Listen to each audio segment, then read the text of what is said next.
Assalamualaikum warahmatullahi wabarakatuh. Halo semuanya, perkenalkan aku Nayar Zafira dari SMA Negeri 31 Jakarta.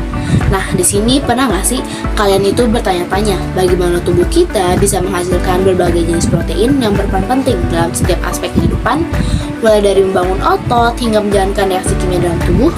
Nah, di video kali ini aku akan membahas proses menakjubkan tersebut yang kita kenal sebagai sintesis protein.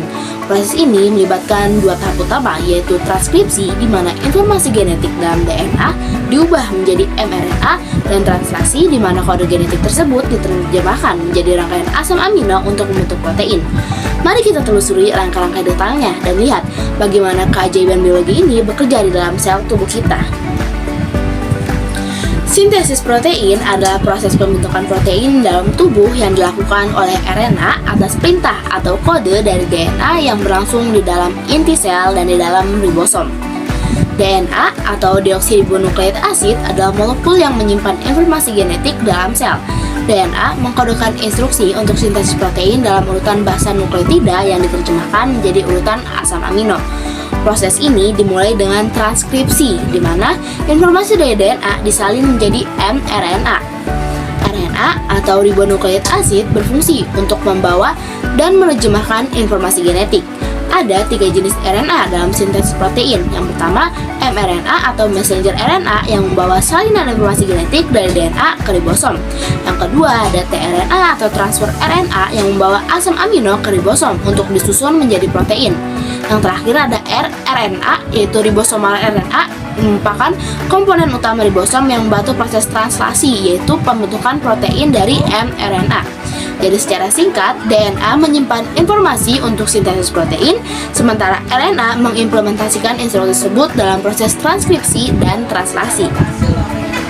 Bahan baku dalam sintesis protein adalah asam amino. Jumlah asam amino yang terlibat di dalam sintesis protein itu adalah 20.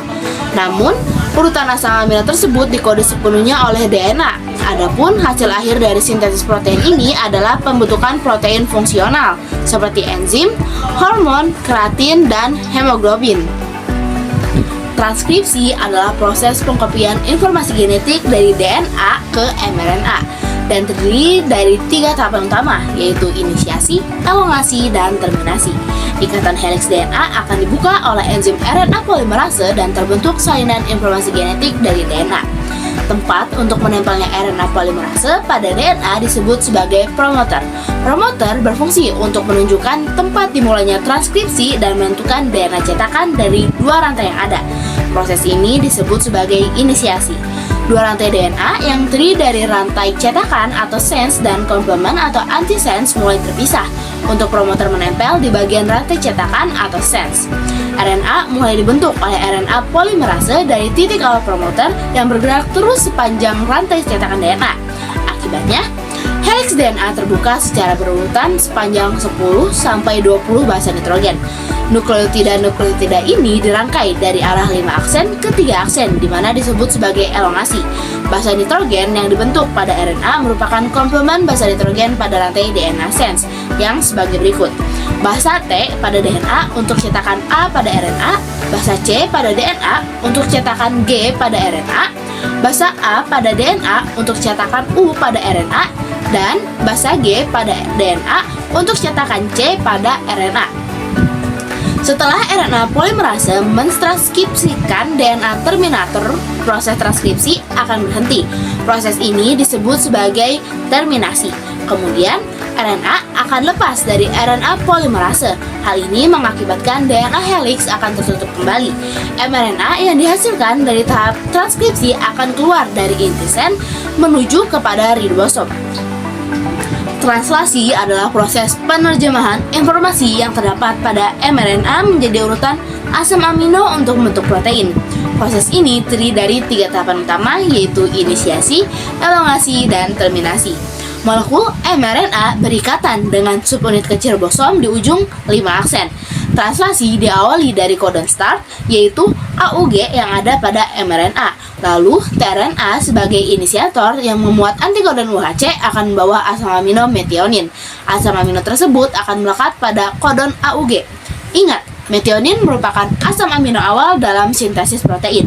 Selanjutnya, Asam amino lain akan ditambahkan oleh enzim tRNA aminoasil hingga dihasilkan rantai peptida yang lengkap. Translasi semacam itu akan terus berlangsung sampai muncul codon stop, yaitu UAA, UGA, atau UAG. Jika muncul salah satu dari kodon tersebut, maka proses translasi akan berhenti. Polipeptida yang terbentuk akan terlepas dari ribosom. Contoh sintesis protein dalam kehidupan sehari-hari dapat ditemukan dalam berbagai proses biologis yang mendukung kesehatan dan fungsi tubuh. Contohnya, yaitu sintesis hemoglobin dalam sel darah merah. Hemoglobin adalah protein yang ditemukan dalam sel darah merah dan berfungsi untuk mengangkut oksigen dari paru-paru ke seluruh tubuh. Nah, proses sintesis hemoglobin ini dimulai dengan transkripsi gen hemoglobin di DNA yang kemudian diterjemahkan menjadi mRNA dan diterjemahkan lebih lanjut di ribosom untuk membentuk rantai polipeptida. Setelah proses ini, hemoglobin terbentuk dan siap digunakan oleh sel darah merah untuk mengikat oksigen. Contoh selanjutnya ada enzim pencernaan amilase. Amilase adalah enzim yang membantu pencernaan karbohidrat dengan memecah pati menjadi gula yang lebih sederhana. Sintesis amilase dimulai dengan transkripsi gen amilase di DNA yang diterjemahkan menjadi mRNA. Di ribosom, mRNA diterjemahkan menjadi polipeptida yang kemudian diproses untuk menjadi enzim amilase yang berfungsi dalam saluran pencernaan. Sintesis protein ini sangat penting bagi keberlangsungan hidup organisme karena protein menjalankan berbagai fungsi vital dalam tubuh.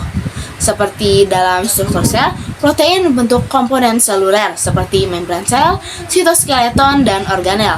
Pada enzim, protein berfungsi sebagai katalisator yang mempercepat reaksi kimia dalam tubuh, misalnya amilase dalam pencernaan. Selanjutnya pada transportasi molekul, protein seperti hemoglobin mengangkut oksigen ke seluruh tubuh. Pada regulasi, beberapa protein bertindak sebagai hormon atau faktor transkripsi yang mengatur ekspresi gen. Pada pertahanan tubuh, antibodi adalah protein yang melindungi tubuh dari infeksi. Sintesis protein merupakan proses yang sangat penting bagi kelangsungan hidup dan kesehatan tubuh. Tanpa sintesis protein, berbagai fungsi tubuh yang esensial seperti pembentukan struktur tubuh, metabolisme, regulasi, pertahanan imun, dan perbaikan sel tidak dapat berjalan dengan baik. Oleh karena itu, pemahaman tentang proses ini sangat penting untuk mengetahui bagaimana tubuh kita bekerja dan menjaga kesehatannya. Demikianlah pembahasan tentang sintesis protein, proses yang vital bagi kehidupan dan kesehatan tubuh kita. Dengan memahami bagaimana tubuh memproduksi protein, kita dapat lebih menghargai betapa kompleksnya dan luar biasa sistem biologis yang bekerja di dalam diri kita sendiri. Terima kasih telah menyaksikan video ini. Semoga informasi ini bermanfaat bagi Anda. Wassalamualaikum warahmatullahi wabarakatuh.